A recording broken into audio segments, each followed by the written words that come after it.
I'm Lee Moore. I'm Rob Moore. And this is the Chinese Literature Podcast.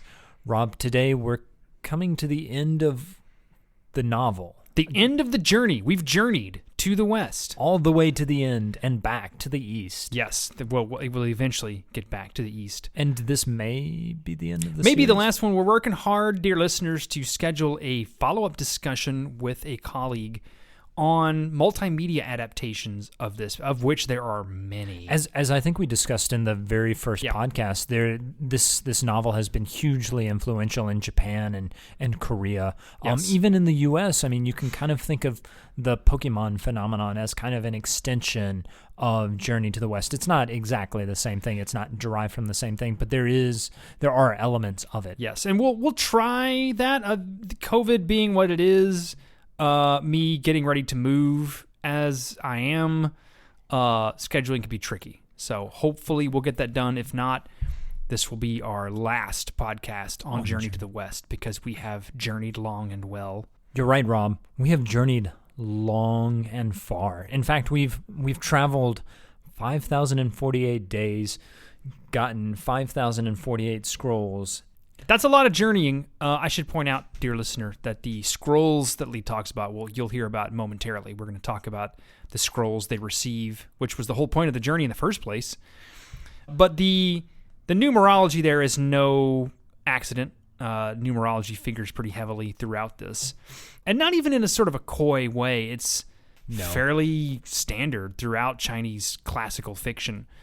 Anyway, so the end of the novel is, as you might expect, the quintet arrives at the Thunder Monastery. It's, for me at least, one of the most interesting parts of the whole text because it doesn't end the way you think it's going to. So we should point out when we had our last episode, they were crossing what is today modern Xinjiang, going past the Flaming Mountains, which is, if you're traveling from Chang'an or modern-day Xi'an to India, that's via Central Asia. That's kind of the halfway point. The novel doesn't really do that much with the journey back. The chapters that we're looking at today, chapters 98 through 100, kind of literally leap over much of the rest of the previous journey. Right, and we've talked about how this entire novel is largely a Buddhist allegory, and of course, once you have reached enlightenment, there's not really much else to struggle with, right? So it makes a great deal of sense that once they've gotten the scrolls and achieved enlightenment and received their rewards, that the return journey would be fairly easy, because the journey itself on the way to the Thunder Monastery was always meant to be a series of trials and tests that they were supposed to be helped through by the Buddhist pantheon. And we should point out that this entire journey, so you mentioned earlier in the podcast that this journey, the purpose of this journey was to go and get the scrolls, the scriptures. But in fact, there is another metaphorical level. Symbolism. Go for it. The metaphorical level of this journey is that each of these characters is growing as an individual, and in facing these challenges, they are reaching Buddhahood at the end of the novel. So it's not just about bringing the scrolls back to China. It's about each of those as an individual. The five main characters, that is Monkey, Jubaji, Pigsy, his name is Pigsy, and then Sandy and the White Horse, and of course Tang Monk. All of them become mature Buddhist and attain enlightenment. And if you read each of those characters as a single individual, that is, they are five components of a single person, there is kind of this other metaphorical level that you can understand this novel by. That is, Monkey starts out by being kind of difficult to restrain, like incredibly difficult nearly to restrain. Impossible to restrain. To the point that, remember, I don't think we talked about this, but at the very beginning, Tang Monk has to put this like chain or this kind of metal strip around his head. And Tang Monk, just by saying a special spell, is able to essentially tighten it over Monkey's head to the point where he's like getting his skull crushed painfully. Yeah. That's no longer necessary. In fact, at the end of the novel, Monkey asks Tang Monk, "Hey, can you take that off now that I'm a nice good Buddhist? And he does. All right, now for a very brief summary of chapters 98 through 100. We won't hit everything, but just really quickly, they arrive at the Thunder Monastery. They ascend the Thunder Monastery. They get the scrolls, but it turns out they don't have a gift that is necessary to actually get the scrolls. So the guys who are giving them the scriptures actually end up giving them just completely blank scriptures. And it's kind of a bad thing. And so they find this out as they're traveling back, and they go back and they're like, hey, what's the deal? What's up? Yeah. Anyways, they're like, the Indian Buddhists are like, well, you didn't give us a gift. There's a formality here. There's a way to do things. But they also make the point that you're too dumb to handle these empty scriptures, because actually all of the truth of Buddhahood is attainable within these empty scriptures.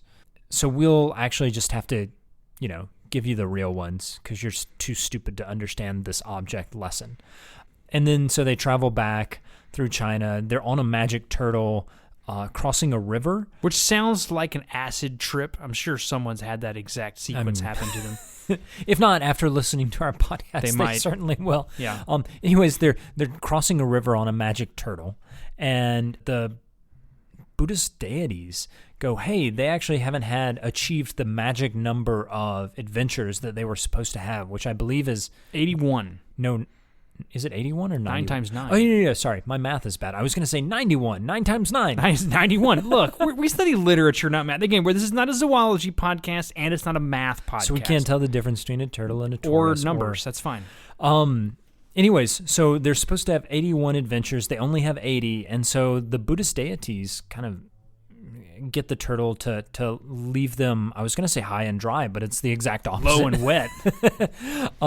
Anyways, the scriptures get wet. Monkey, because he has attained enlightenment, he is able to protect the Buddhist scriptures somehow when they get into the water, but they do get a little wet, but they don't get kind of destroyed. Yeah. And we should point out here, remember the Marim Epstein reading, right? This monkey is the ultimate yang figure, and that is highlighted in the text. And yang is associated with heat. That is, maleness equals hotness, and femaleness equals coolness. So monkey, using his ultimate manness, is able to protect the Buddhist scriptures from the water. They dry them out.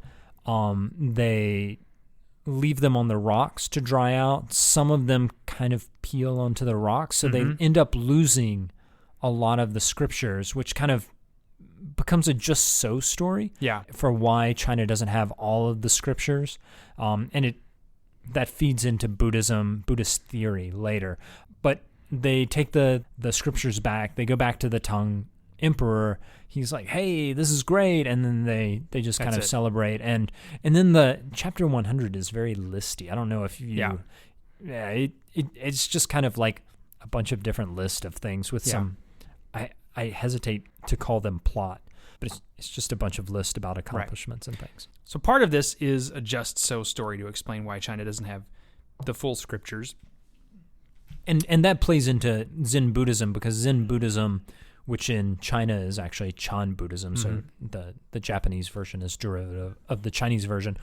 They claim that they are filling in some of the blank spaces for a lot of these, which is the origin of a lot of kind of Chinese innovations to But what's Buddhism. interesting to me about the exchange, this is the thing that sticks in my mind about these chapters that I keep coming back to, is when they arrive at the Thunder Monastery, Tripitaka, who effectively is God in this realm, he's sort of the head honcho, says about the quintet, it's great that they came here to get the scriptures, and I'm so happy they're here. The thing is, the land that Tang Monk comes from is so violent and dirty and backward and stupid that we can't actually give them all the scriptures, right? Like, we can maybe give them the greatest hits of our sutras, right? And I find that fascinating, because it's kind of a letdown. You travel this whole way, and then you're waiting for the triumphant return with all the scriptures, and in fact, no, it doesn't happen. But B, it's a not so subtle commentary on the state of China at the time when Wu Cheng'en was writing this novel. To claim that retrospectively China is not nearly as far along as it should be in terms of its realization of the ideals of Buddhism is an interesting thing to weave into a novel like this.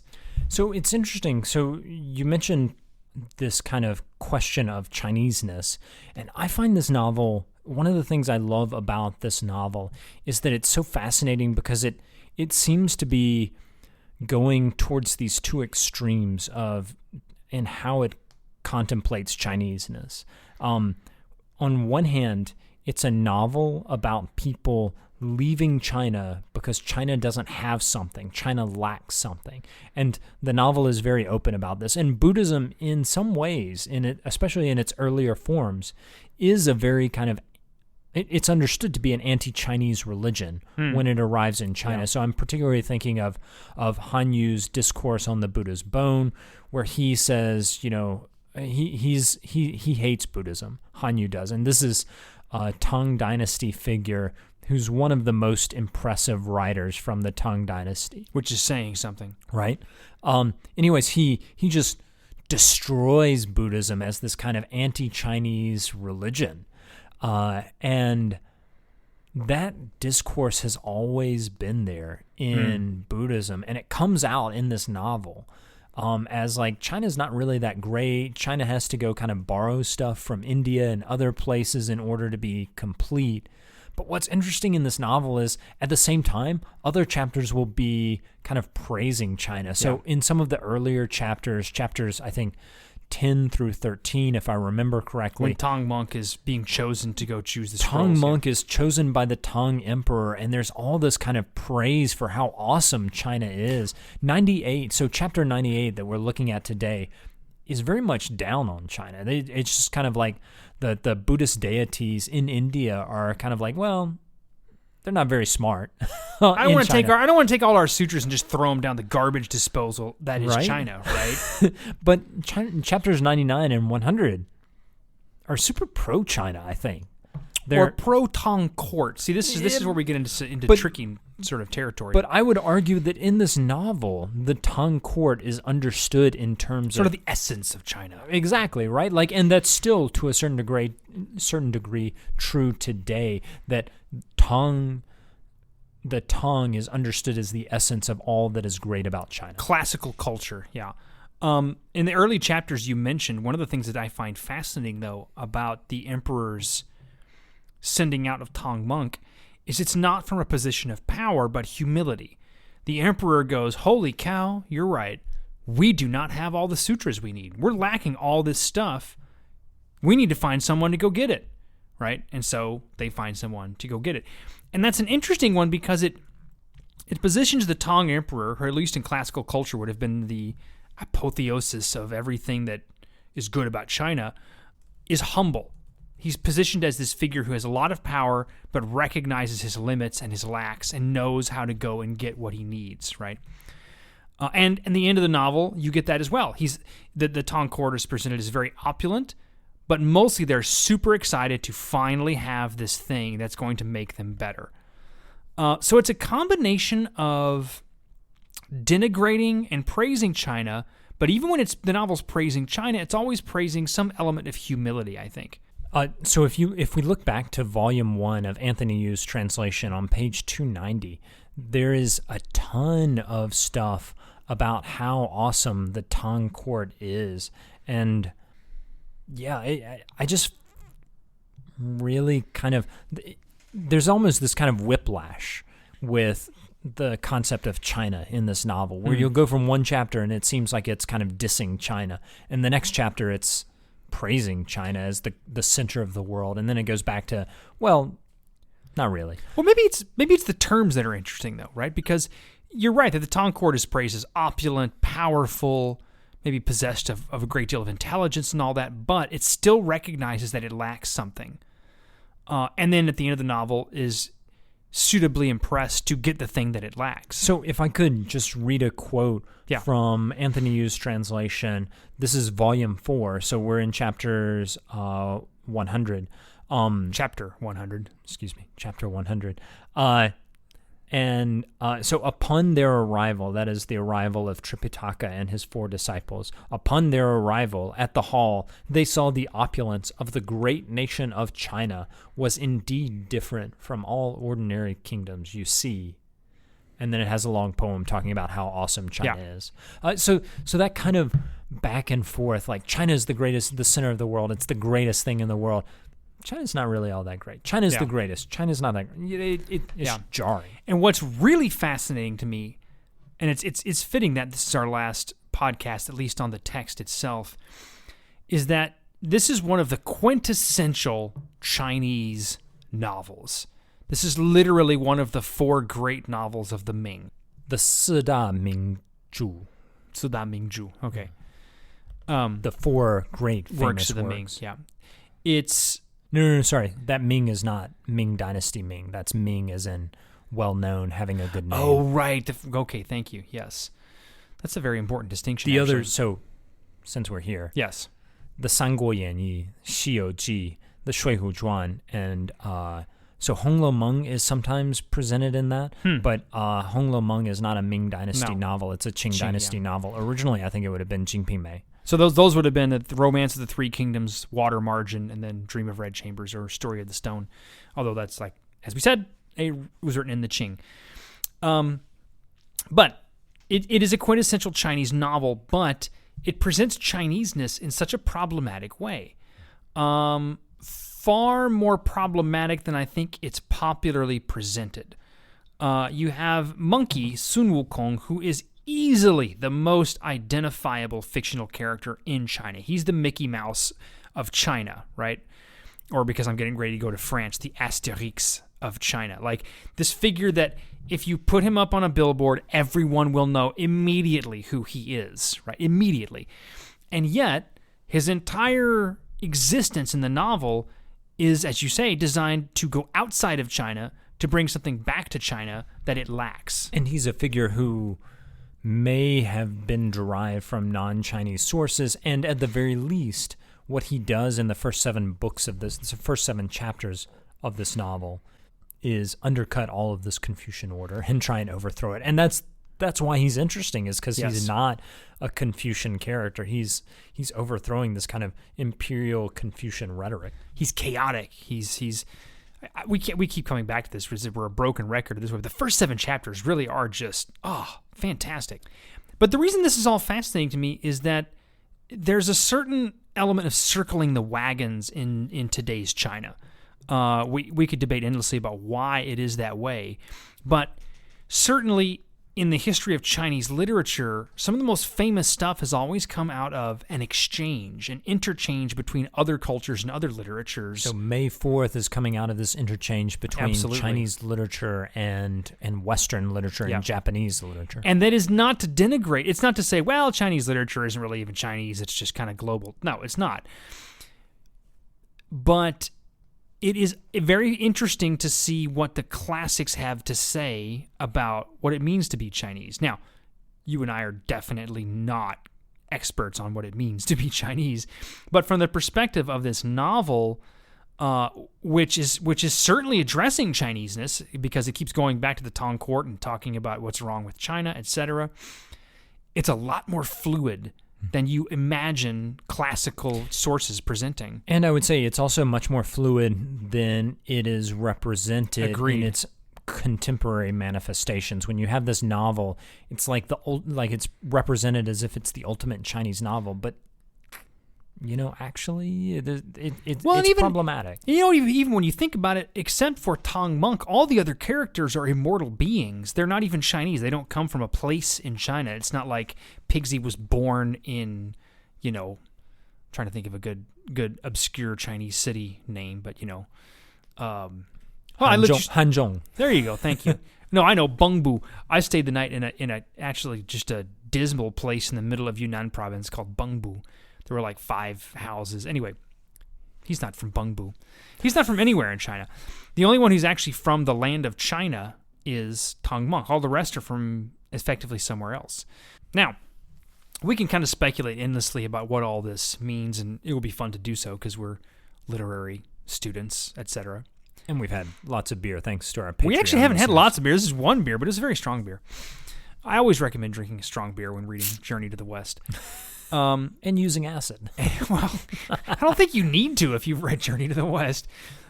As a kind of wrapping up thought here, there are a lot of ways to come at this novel, as we've already talked about. One is simply an adventure novel. I would argue that it gets a little tedious. You can read it as with the Marham Epstein reading. Right. But you can also come at it from the standpoint of cultural observation. Why is this novel as popular as it is? Part of it is the figure of Monkey, but part of it is also a remarkably cosmopolitan presentation of China. That China is a place that is both very, very powerful, but also humble enough to know when it needs something that it doesn't have and can send people to go get it and bring it back. It is interesting to me that the scrolls are things that are sent to China as if everything's sort of eventually going to go to China anyway. So there's a lot of power and a lot of humility there. There's a lot of stuff you can do with this novel in terms of commentary on what Chinese identity is. And of course, Anthony Yu is a scholar of religion, so he would read it, I think, predominantly as a Buddhist metaphor, a Buddhist allegory. There's that reading. Good point. I want to ask you something, Rob, Yes. before we close. Yo. Now that we've finished this novel, Yo. do you feel enlightened? It's a very good question, Lee. I'm at the end of my graduate school career as well. I would say that I probably lack an adventure. So if you know where I can find a magic turtle in a giant river, that would be great. All right, I think that's a great place to end it, Rob. We'll go look for that magic turtle in giant river. Thank you so much. I'm Lee Moore. I'm Rob Moore. And this is the Chinese Literature Podcast.